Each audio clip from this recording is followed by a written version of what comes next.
Van confirmando si han terminado.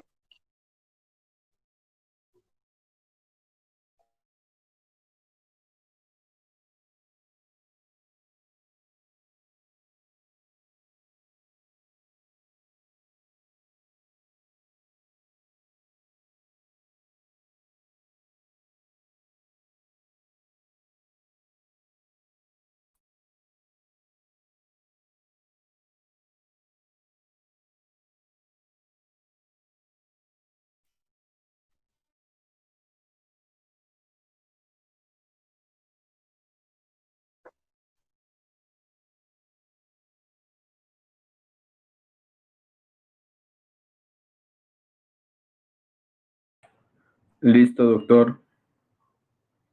Gracias.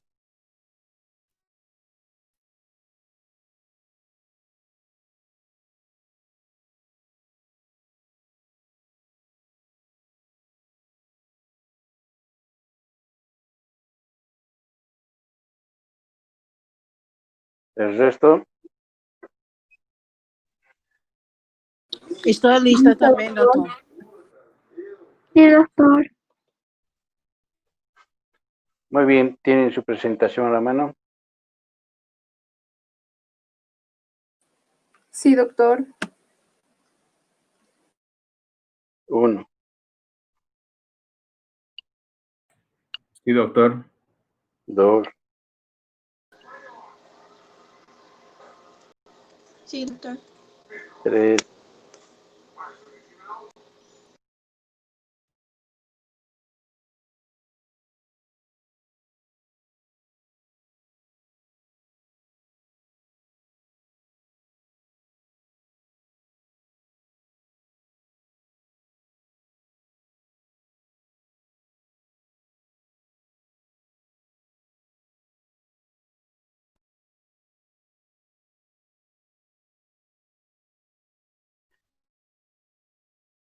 bien, antes de empezar con la exposición o la explicación del tema, la fecha del examen, ya saben, se ha modificado. Hoy tenía que ser y está programado para el día siguiente, o sea, la siguiente semana. Al finalizar la hora voy a dar algunas recomendaciones y también hay un cambio en el control de asistencia que lo veo mucho más práctico así.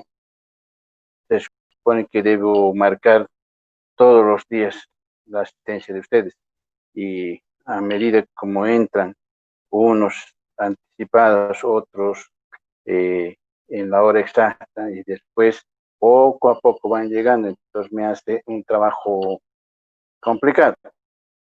No tendría que, como quien dice, cerrar la puerta y nadie más entra. Pero siempre hay dificultades técnicas. Así que la asistencia para todo el mundo se va a marcar como presente, así para que aparezca en la opción de control de asistencia para todos, estén o no estén en el aula. Para fines de reclamación, para alguna circunstancia que haya, voy a generar una carpeta que también va a estar en la misma sección de seguimiento académico, que se va a llamar registro de asistencia real. Voy a descargar ahí todos los archivos que corresponden a la hora, el día en que se han conectado a la videoconferencia. Por lo tanto, quienes han ingresado a MED 214 T2 CB 77 está registrado su presencia y lo voy a poner en formato Excel para que todo el mundo vea su asistencia. Y personas que no estén en ese registro, no han participado de la clase, eso va a ser como una evidencia. Y esto lo tienen acceso todos, no solo ustedes, sino también los coordinadores, los directivos y todos aquellos que trabajan con la plataforma haciendo seguimiento, tienen acceso a esa lista. Por lo tanto, la única lista hasta donde yo veo que es más segura, más eficiente, más y que todos ven para reclamar inclusive, es esa lista que voy a publicar. ¿Ya? Así que quien no esté en esa lista no ha participado de la videoconferencia. Y también marca de qué equipo han ingresado, si es celular, si es computadora, si es laptop o cualquier equipo que tiene su dirección de IP. Por lo tanto, ahí está marcado su dirección electrónica. Y es fácil de verificar también esas direcciones electrónicas. Bien, así que con esas aclaraciones, pues vamos a proceder a avanzar el tema, a menos que tengan alguna consulta adicional. ¿Todo bien? ¿Ok? ¿Positivo? Sí. Ok, Doc. Sí, está bien, doctor. Qué bueno. Solo unos hablan y otros no. Todas las veces y todas las aulas siempre pregunto si está ok, si hay preguntas o no hay, para que quede constancia de que he preguntado y que nadie diga que no sabía. ¿Sí? Así que esto está siendo grabado, así que cuando pregunto algo y no contestan, no dicen nada, estoy asumiendo que están conformes con las cosas. Ok, vamos a entrar al tema 4, que es el último tema para el parcial, y pues vamos a hablar de los gases. El tema de los gases tiene su vital importancia porque se entiende como un proceso fisiológico muy importante para el ser humano. Y lo vamos a ver por qué. Primero vamos a ver el ámbito general de la aplicabilidad que se tiene con otras disciplinas, donde el concepto es también igual para ellos. El tema de gas es un conjunto de átomos y moléculas que están dispersas, que están alejados unos de otros y que pueden estar, qué sé yo, en permanente movimiento y generando interacciones unos con otros. Por lo tanto, hay choques entre ellos. Y esos choques generan un proceso elástico de movimiento y que se lo hace de forma continua. Y esto, pues, hace posible que los gases tengan esa cualidad. Pero los gases como tal se mueven en función a variables. Y esas variables lo vamos a llamar temperatura, lo vamos a llamar volumen y presión, los tres que son los más importantes. Incluida ahí, inmerso, está la sustancia, la materia. ¿Sí? Por lo tanto, eso hace posible que demos entendimiento de que las propiedades de los gases dan lugar a que tengan variables de análisis que van a permitir reflejar un comportamiento real de los gases. La dinámica del estudio de los gases es bastante amplia. Se puede ver desde sus leyes, propiedades, desde algunas características importantes, donde se puede analizar, qué sé yo, su forma, densidad, volumen, efectos de la presión, temperatura, o estudiarse esas mismas en función a leyes que van a permitir indicar de qué manera se va comportando los gases. Cuando hablamos de gases, hay tres conceptos o tres teorías que se van manejando. La primera que está en la lista son los gases reales. Los gases reales tienen un comportamiento muy interesante en el que los que están en la física molecular tienen mejores criterios para comprender y analizar este tema. Por tanto, la cinemática molecular de cualquier sustancia gaseosa tiene una particularidad especial. Y esto hace posible que entendamos, por ejemplo, cómo es que el oxígeno, al ser molecular, están dos átomos juntos. ¿Y por qué le permite estar molecularmente? Entonces, hay unas propiedades cinéticas que le dan esas condiciones de carácter molecular. Casi la mayoría de los elementos que conocemos en la tabla periódica están en situación molecular de dos átomos, ¿sí? Son raros los que son de uno.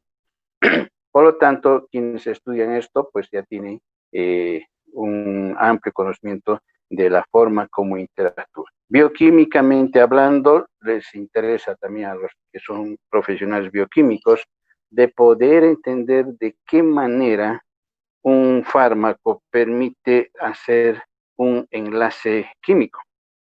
Si hay interacción o no hay interacción entre átomos y moléculas, y por tanto, si va a haber afinidad o no.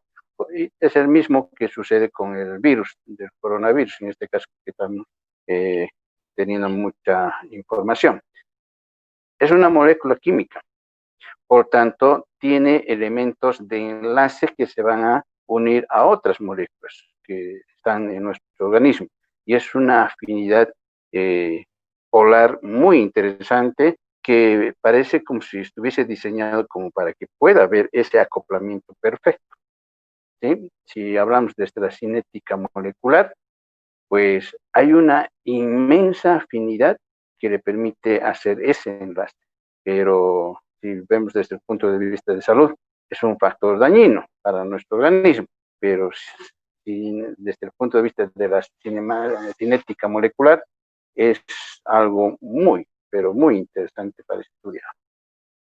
Hasta quienes son físicos han dicho que hay un proceso electromagnético que se genera y que le da esta afinidad muy, pero muy vital para poder acoplarse y darse procesos de reproducción. Que si tenemos que entender otro tipo de concepto que van a ser los gases ideales, pues no es tan diferente a los gases reales. El gas ideal es un procedimiento teórico, ¿ya? Cuando hablamos de gas ideal, solo es teórico para fines de cálculo, porque los gases reales en su esencia es difícil de estudiar. Por lo tanto, se ha acudido al gas ideal, donde les han dado ciertas condiciones. Uno de ellos, por ejemplo, no hay interacción entre átomos y moléculas, no chocan entre ellos. Por tanto, cada átomo está libre, sin interacción, y lo hace de forma continua, ¿sí?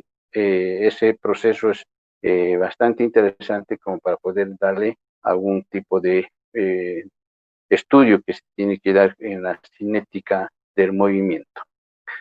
Si tenemos que hablar de otra condición de gas, es aquella que la denominan el gas perfecto. Ese gas perfecto que literalmente permite estudiarse en condiciones de caos, de generar entalpías y que permiten, en función a las variables de presión, volumen y temperatura, pues estar en diferentes estados. Y ese proceso de cambio pues va a depender mucho del tipo de interacción que se tenga en los estados de la materia. Y por tanto, para poder entender eso, y quienes han trabajado con los gases ideales y los gases verdaderos, pues han llegado a varias teorías que lo han denominado también leyes. Y ahí nace, por ejemplo, la ley de Poisson-Mariotte, que ha trabajado a temperaturas constantes y ha observado el comportamiento de los gases cuando se modifica la presión y el volumen, ¿sí? Entonces, bajo esas condiciones, hay un comportamiento muy interesante que le da posibilidades de interacción positiva que le va a dar condiciones. Lo mismo sucede con la ley de Charles, donde este autor maneja la presión constante y otras variables solo cambian en el volumen y la temperatura. Por lo tanto, ahí ven de qué manera interactúan estas dos variables. A simple vista podemos decir que si aumentase la temperatura, ¿va a aumentar el volumen?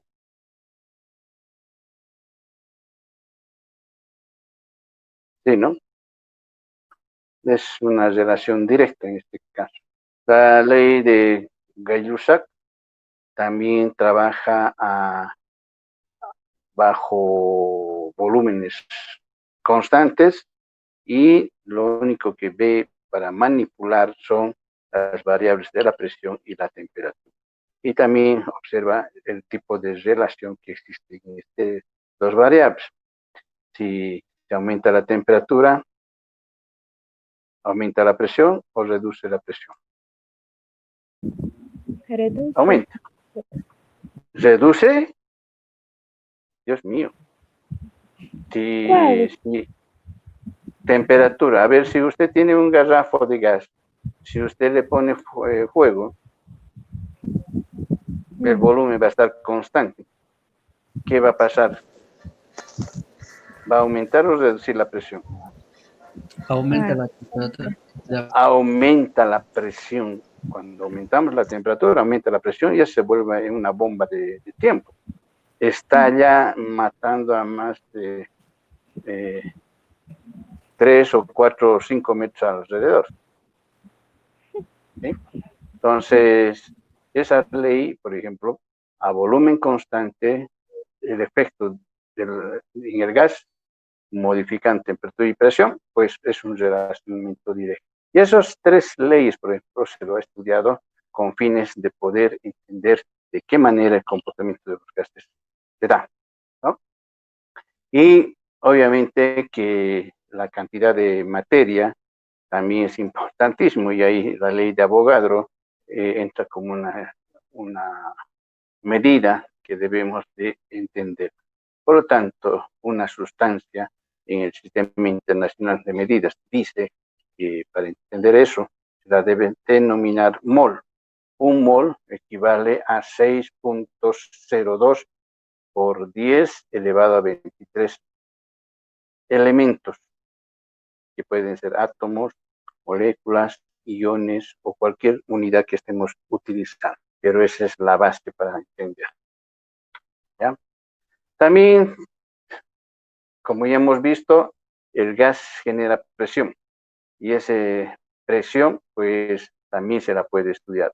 La presión está en función a una fuerza por área utilizada, y eso pues para quienes trabajan en la industria es muy importante. En este caso, quienes trabajan en la industria que tienen que ver con el ámbito de la salud, que son los botellones de oxígeno, pues tienen que saber que hay determinadas presiones que debe soportar un cilindro de oxígeno para poder estar ahí con una duración X, que pueden ser horas, que pueden ser días, para uso del paciente.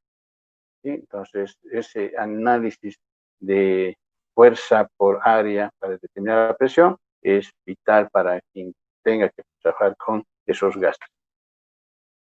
También hay transiciones que se van a dar, y esas transiciones son importantísimas y que van a permitir dar posibilidades de entendimiento, por ejemplo, de pasar de un estado gaseoso directamente al estado sólido, pues se va a llamar deposición. Cuando hablamos de posibilidades de sólido directamente a gas, se llama sublimación.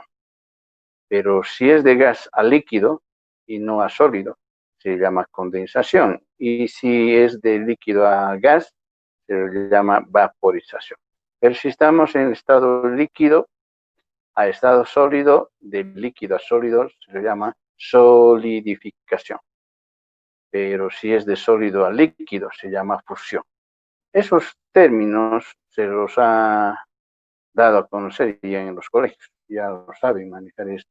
Entonces, como conocimiento general, pues ya lo conocen ustedes. Y obviamente, entre ese proceso de pasar de un estado a otro, se genera un punto crítico, un punto intermedio en la que la la combinación de presiones y temperaturas va a generar ese punto de equilibrio en la que la transición puede darse o no en función a la cinética del movimiento que se esté dando en las fases, ¿no? Entonces, eso le interesa a quien haga ese tipo de ciencia.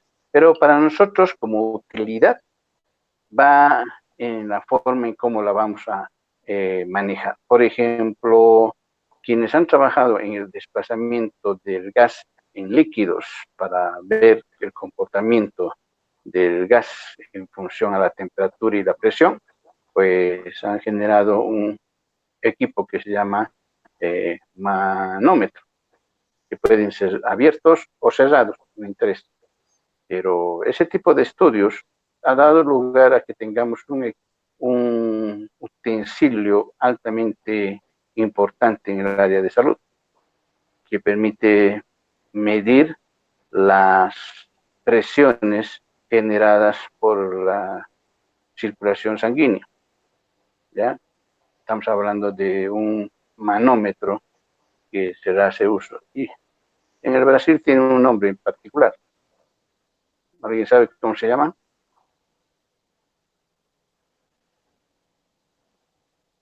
Hello.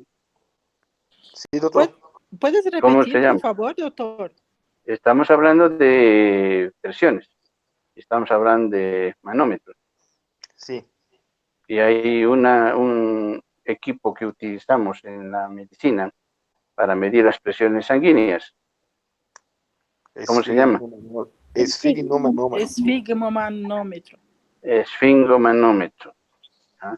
Y en español, ¿cómo lo llaman acá? A ver, algún boliviano.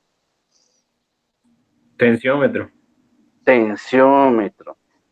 Esos dos son lo mismo, solo cambia de nombre. Es como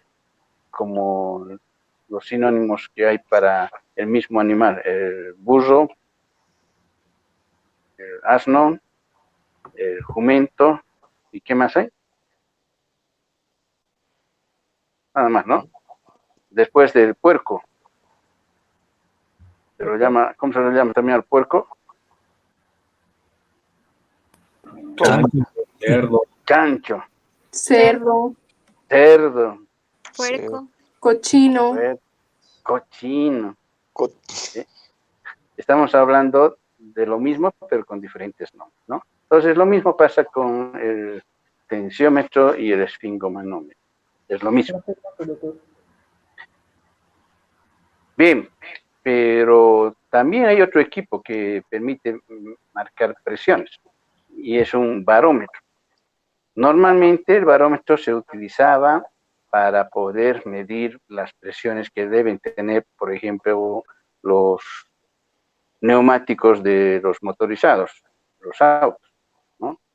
Del balón de fútbol tenía que tener una determinada presión para oficialmente manejarse. Lo mismo con voleibol, en básquet, tiene sus presiones que deben tener, y normalmente lo mide en presiones que están en el sistema inglés. Pero hoy en día, en el ámbito de la medicina, también se está haciendo alto uso de estos barómetros. ¿Me pueden decir en qué tipo de equipamiento se está usando los barómetros ahora? Tanques de oxígeno. En los tanques de oxígeno. Belleza. Por lo tanto, estos barómetros son muy importantes para medir la presión y dosificar la presión necesaria para poder hacer uso para los pacientes de acuerdo a sus necesidades, ¿sí? Entonces, ha habido un momento en que no había barómetro para poder conseguir. Sí, algunos consiguieron tanque de oxígeno, pero no el barómetro. Entonces, ¿cómo dosificar? ¿Cierto? Entonces, necesario el barómetro. Y el barómetro no era caro. Ahora está relativamente, para algunos no es accesible, ¿no? Pero algunos tienen que pagar. Bien, esos son los usos que se los da dependiendo del tipo de estudio que se dé con el manejo de los gases y en este caso del oxígeno, ¿ya? Otro detalle importantísimo también que tiene que ver con la medición de las presiones es de la atmósfera, ¿sí? Hace un tiempo atrás, siglos atrás, en un experimento bastante sencillo, en un envase de cristal, se lo pone una varilla de vidrio, un capilar, y se ha observado que hay un desplazamiento hacia arriba de aproximadamente 770 milímetros, y esto con un líquido llamado mercurio. Y eso se ha verificado a nivel del mar en todo el planeta, y se ha visto que es el mismo valor, ¿sí? Pero si lo aplicamos aquí en Cochabamba, es 760 milímetros. ¿Se reduce o aumenta?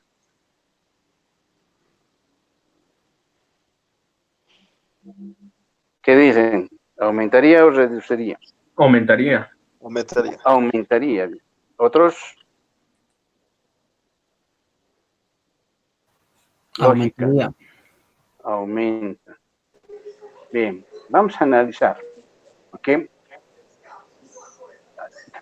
¿De qué estamos hablando esa presión? Estamos hablando del peso que tiene el aire sobre la superficie de la Tierra. Por lo tanto, cuando estamos a nivel del mar, toda la capa atmosférica tiene un peso específico.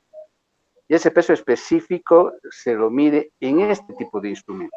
Por lo tanto, marca 760 milímetros. Pero si subimos en la altura, ¿ya? A la altura, pues va a ir reduciendo la camada de atmósfera, va a ser menos, ¿sí? Que a nivel del mar. Por lo tanto, la presión atmosférica, ¿cuánto va a pesar? Menos, porque ya es más pequeño. A nivel del mar es más grande.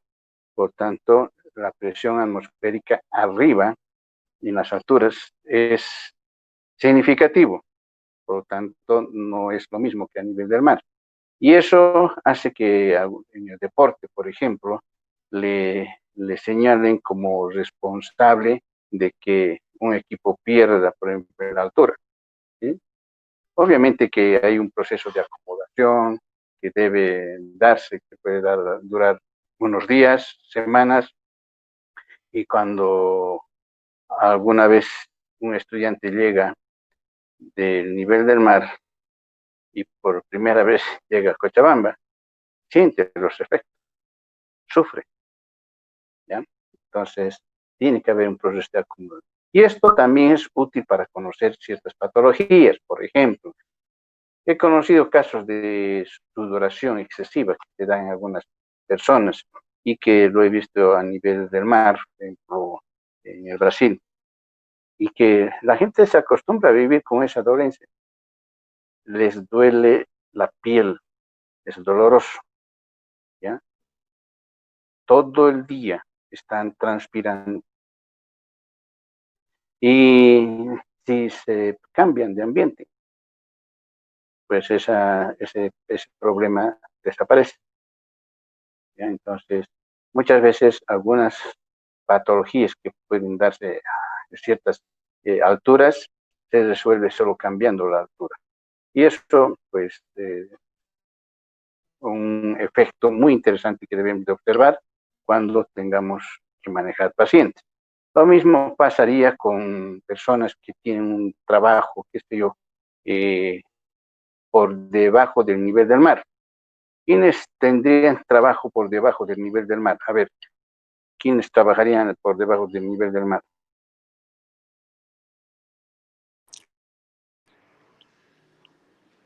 Los marineros, ¿no? Los marineros, ¿ya? Hay personas que, como los biólogos marinos, viven estudiando la flora y la fauna marina y están por debajo del nivel del mar. Imaginemos que esas personas le dan la noticia de que un familiar se le ha muerto, qué sé yo, aquí en Cochabamba. Sube al avión trasladándose y va a sufrir toda una serie de factores fisiológicos que no van a saber identificar. ¿Ya? Entonces, eso es un efecto de la altura y puede caer en cualquier patología, menos en lo que uno está imaginando, que el efecto de la altura le está ocasionando problemas fisiológicos. Y eso, pues, deriva en hacer mal el trabajo, diagnostican mal, dan fármacos errados y el problema persiste. Bien, entonces, eso de medir la presión en diferentes alturas es vital cuando tengamos que manejar algunas patologías que tengan que ver con la altura. ¿Okay? Después tenemos, como hemos hablado de la atmósfera, la composición de la atmósfera, el aire que respiramos. ¿Sí? ¿Alguien sabe qué respiran los peces?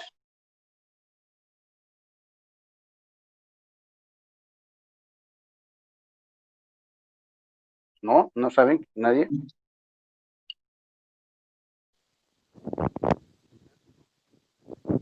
Qué falta de cultura. No comprendí, doctor. Los peces. Los peces, sí, los que viven en los ríos y en los mares. ¿Qué respiran? Si no estoy equivocado, oxígeno, doctor. Oxígeno. Oxígeno. Oxígeno. Bien, ¿y cómo respiran oxígeno? ¿Salen al aire o qué hacen? Hay un intercambio gaseoso, doctor. Hay un Toman intercambio gaseoso. oxígeno y liberan dióxido de carbono. Ya, pero ¿de dónde sacan el oxígeno? Del Por agua. las branquias. Del agua. Muy bien. Del agua. Por tanto, el agua entra por las branquias o por donde tenga que entrar y las branquias se encargan de filtrar el oxígeno. ¿Ya? ¿Y qué respira el ser humano? Oxígeno. Oxígeno. A ver, alguien que diga otra cosa que respire.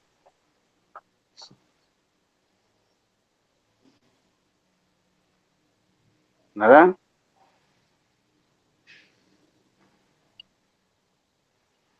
¿Serio? La pregunta es, ¿qué respiran ustedes? Oxígeno. Oxígeno. Oxígeno, Dios mío. Bien, vamos a analizar ese oxígeno que ustedes dicen. El ser humano respira aire. Y el aire es como el agua para los peces. Y tenemos que extraer del aire el oxígeno. Si vemos en la composición del aire, tiene 78% de nitrógeno y 21% de oxígeno. Y después otros elementos en pequeñas cantidades de otros elementos.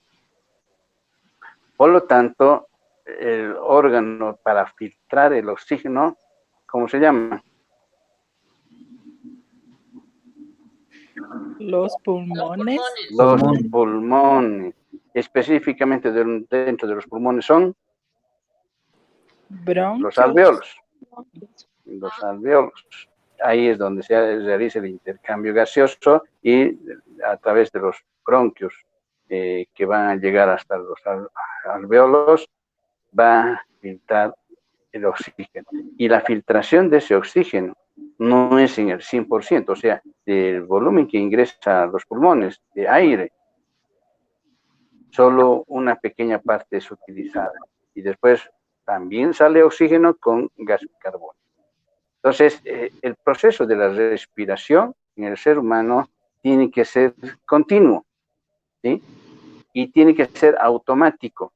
De tal forma, ni siquiera nos damos cuenta que estamos respirando, hasta ese momento que estamos hablando de respirar, ¿no? Y hay un proceso ventilatorio que se genera 15 veces por minuto, promedio, ¿ya?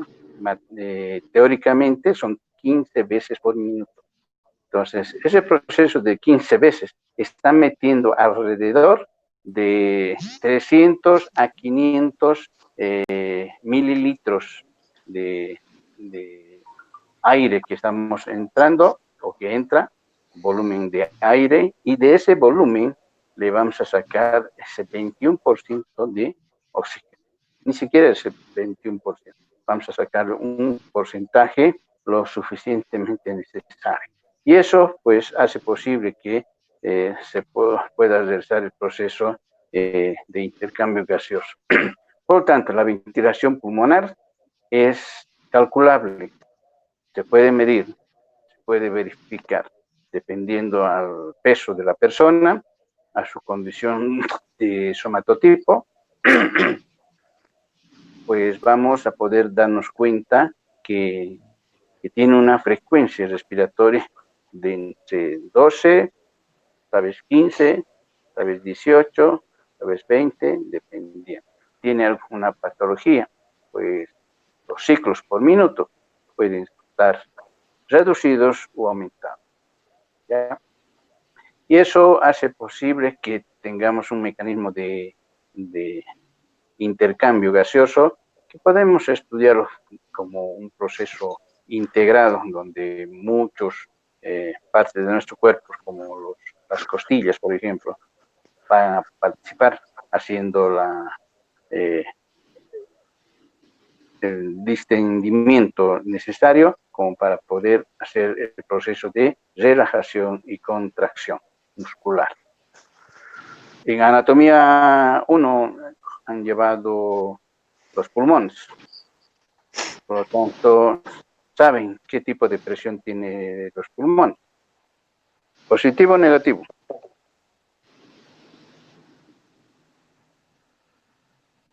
¿Es negativo, doctor? Es negativo. Por lo tanto, al ser negativo, tiene que cumplir ese proceso de contracción y relajamiento en la inspiración y la expiración. Y también participa el diafragma para poder hacer ese proceso. Por tanto, todos los músculos intercostales van a poder hacer el proceso ventilatorio, ¿sí? Y eso hay un equipo que se llama espirómetro, con la cual se puede medir los volúmenes que necesitamos hacer, y las personas especialistas en este campo lo van a determinar. ¿Cómo se llama el médico que trabaja con los pulmones? Pneumologia. Neumólogo. Muy bien. ¿Cómo se llama el médico que trabaja con los corazones? Cardiólogo. Cardiólogo. ¿Y aquel que trabaja con los riñones? Urologista. Urólogo. Ya, vale. O también algunos dicen nefrólogo. ¿Y cómo se llama el que trabaja con las neuronas? Neurólogo. Cerebro. Neurólogo. Alguien me puede decir psiquiatra. También, pero es otro ámbito de estudios, ¿no? Bien, es interesante que sepamos un poquito las especialidades porque depende al órgano que va a tocar trabajar. ¿Quién trabaja con los intestinos? Gerald. ¿Cómo se llama la especialidad que trabaja con los intestinos? No. Gastroenterólogo. Gastroenterólogo. Bien, algunos van a ser médicos y otros están haciendo, no sé, alguna cosa más. Les invito a que investiguen un poquito cuáles son las especialidades médicas según el órgano, porque es ahí donde ustedes tienen que especializarse. Salen médicos y van a hacer algo, ¿no? Así que, ¿quién trabaja con las trompas de falopio? Ginecólogo. Ginecólogo. Ginecólogo. Muy bien, entonces un pequeño repaso de cultura. Bien, por tanto, como ya decía, los volúmenes que ingresan y salen en los pulmones son calculables. Hay capacidades inspiratorias y expiratorias. Esas capacidades inspiratorias pueden ser de las normales y de las forzadas. Forzadas significa podemos meter todo el aire necesario hasta no poder y sacar también el aire de forma normal y sacar forzadamente el aire hasta no poder. Y aún así va a quedar un volumen que se va a llamar residual, que va a quedar permanentemente en un espacio muerto que existe en los pulmones. Y eso, pues, tendrá alguna función particular, pues un neumólogo me gustaría que me lo explicara. ¿Para qué sirve ese espacio de aire que existe en los pulmones? Anatómicamente ustedes ya lo conocen, y el intercambio de la barrera hematogaseosa que se va a generar es a través del intercambio gaseoso que va a trasladarse el oxígeno y el gas carbónico a través de las moléculas que son responsables de este transporte. ¿Cómo se llaman las moléculas que transportan oxígeno? Hemácias. Hematíes, ya, pero ¿cómo se llaman las hematíes? Dentro de las hematíes, la molécula misma. ¿Qué? Hemoglobina. Hemoglobina. La molécula responsable del transporte mismo, la química del transporte, es la hemoglobina. ¿Sí? Ahora, ¿dónde está la hemoglobina? ¿En qué tipo de células? Eso ya me lo han dicho. En los eritrócitos. Bien, eso es lo que deberían de conocer para poder manejarse con el tema de los gases. Hemos visto un pantallazo de lo que es en la dinámica general y entrando a lo particular, donde lo van a ampliar mucho más todavía es en fisiología y en semiología. Estos temas ya puntuales que tienen que ver con la patología y el diagnóstico, pues lo van a ver en esas materias, ¿no? Pero biofísicamente es esto lo que acabamos de ver. Bien, ¿qué más podemos ver sobre la difusión de los gases? Como un repaso, hay una lámina ahí para que puedan repasar todo esto. Bien, las actividades de este tema para taller y demás cosas ya la saben, en función a lo que han respondido en el foro. Voy a habilitar dentro de un rato los otros temas que ya están cerradas. Y quiero hacerles recomendaciones para el examen, que va a ser en horario de clases. Esto de horario de clases es importante que lo tomen en cuenta. Deben estar en hora, porque si ustedes se retrasan, están perdiendo su tiempo de examen. ¿Sí? Si se demoran 10 minutos que han perdido. El sistema no perdona, ¿ya? No es como decir, doctor, 5 minutitos más, 10 minutos. El sistema no acepta eso, ¿sí? Entonces se va a programar un tiempo, dependiendo de la cantidad de preguntas. Normalmente está 40, 45, 50, hasta una hora de tiempo, dependiendo de la cantidad de preguntas. Ahora, ¿cómo van a ser las preguntas? Va a haber falso verdadero, va a haber de selección simple, de 4 o 5 opciones, hay que elegir una. Va a haber el pareo, ¿sí? Encajar definiciones para ver cuál es con cuál. Y una que es semiabierta, no es abierta, es semiabierta, el cual permite responderse solo con una palabra, ¿ya?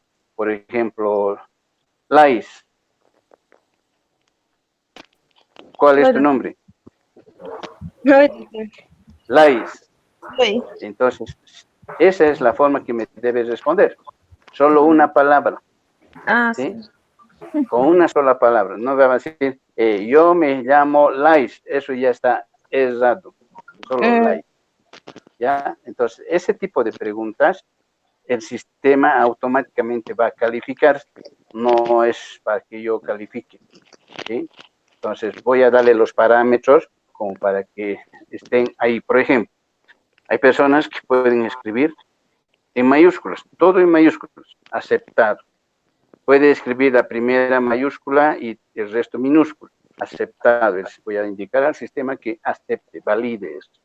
Voy a validar todo minúsculo, ¿sí? Y aún así, si hay palabras que tuviesen acento, ¿sí? Como la palabra, qué sé yo, definición, tiene acento en la O, ¿sí? Entonces, también voy a validar para que considere para aquellas personas que no escriben el acento, ¿sí? De corrido, ¿ya? Esas 4 o 5 condiciones le voy a dar al sistema para que reconozca como respuesta válida.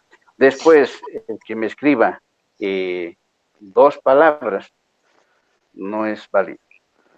Una estoy solicitando, ¿ya? Por tanto, si usted escribió 2, aunque la respuesta esté correcta, era una, no 2 palabras. Ahí vale la importancia de entender una instrucción. En ese tipo de preguntas, que no son muchas, van a ser unas, no sé, unas 4 o 5 preguntas. Van a indicar que me respondan solo con una palabra. Entiéndase bien. ¿Ok? Si ha escrito la definición, en vez de decir definición, como ponerle un artículo, las ya inhabilita. El sistema no va a entender eso. Por tanto, le voy a dar solo la instrucción de que reconozca una palabra, nada más. ¿Ok? Y les voy a, en el área de comunicación de la plataforma, voy a poner un mensaje en la que diga cómo es que deben responder. Especialmente, hay que atender eventualidades, por ejemplo, pagar factura de luz. Cuidado que justo ese día vayan a cortar la energía eléctrica. Hay que pagar internet. Cuidado que sean bloqueados por internet. ¿Sí? Hay que evitar de que llueve ese día porque va a caer un rayo y va a caer sobre los cables de tendido eléctrico y va a cortar la comunicación. Entonces, hay que prever todas esas circunstancias, por favor, un poco en serio y un poco en broma. ¿Ok? Sí. ¿Alguna consulta? Doctor, después de que damos el examen parcial, ¿cuántos días tenemos que esperar para ver nuestra nota en la plataforma de las notas? Están trabajando para que sea automático, pero no sé cuánto durará eso. Pero si fuese automático, ya jalaría de la misma plataforma, yo está semidiseñado ya para que salga la nota oficial para el sistema. Pero si no fuese así, hay reglamentos en la OPAL que indica que con 48 o 72 horas, no sé exactamente. Gracias, O sea, doctor. 72 horas después. ¿Otra pregunta? Doctor, ¿y si existiera alguna duda o reclamo? Si es fuera de la instrucción que estoy dando, aceptable. Pero si está dentro de la instrucción que yo estoy dando y usted ha cometido omitiendo la instrucción, no hay reclamo. ¿Ya? Aunque la pregunta esté correcta. Por eso estoy diciendo, si le pido una palabra, por ejemplo, ¿cómo se llama la organela que permite hacer el intercambio gaseoso?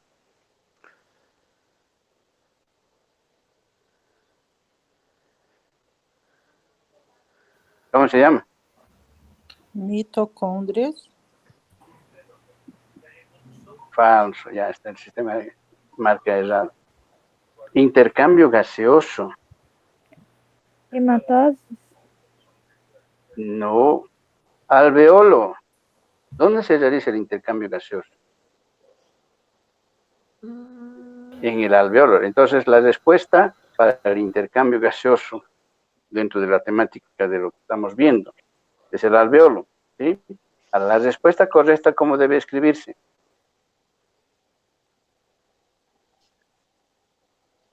Solo alveolo. Solo alveolo, solo alveolo. Ahora, si le pone el alveolo, el sistema reconoce como mal. Si le pone, se llama alveolo, también errado. Solo debe escribir alveolo, nada más. ¿Ok? Solo una palabra. Eso es la instrucción. ¿Por qué hago hincapié en este tema? Por ser la carrera de medicina.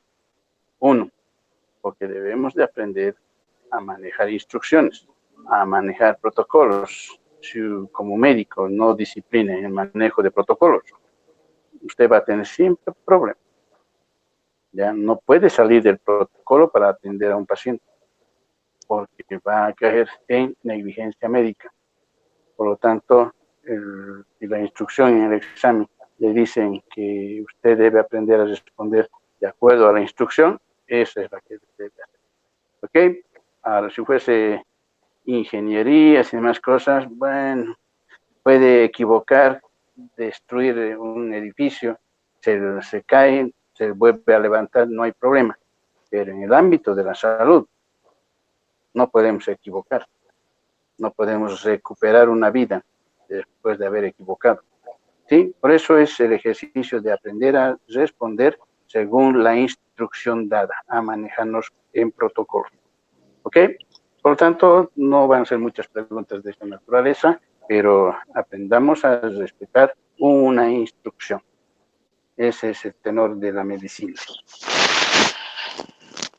Ok, dentro del trabajo que tienen que hacer para el temario 4, que es la última actividad que tienen que hacer, me van a hacer un resumen, cualquier tipo de resumen, que no pase de los 5 megas, por favor. Parece que dice que no sube más de 5 megas. Están en una pobreza franciscana. Ok, ahora si alguien tiene más de 5 megas, conviértalo en PDF y reduce estos megas. ¿Ya? ¿Preguntas hasta aquí? El resumen va a ser de este tema que hemos hecho. Gases, doctor. Sí, de eso. Cada capítulo, cada tema tiene su trabajo. En el mismo formato que estamos manejando. Tema 1, 2 y 3 ya hemos hecho lo mismo. Doc, ¿hasta qué día hay que enviar?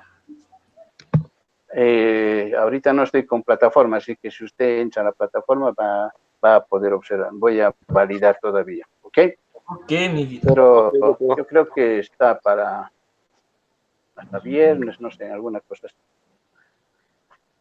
Bueno, pues ha sido un gusto verlos, aunque algunos se han dejado ver y otros no. Nos vemos. Doctor, es muy lento, Jitsi, con la cámara encendida. Sí, se ve en cámara lenta sus movimientos. Ahí está, caramba, este menino. Siempre joven.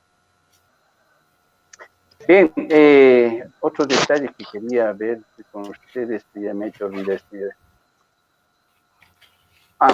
Es el horario del examen. No va a haber videoconferencia la próxima aula.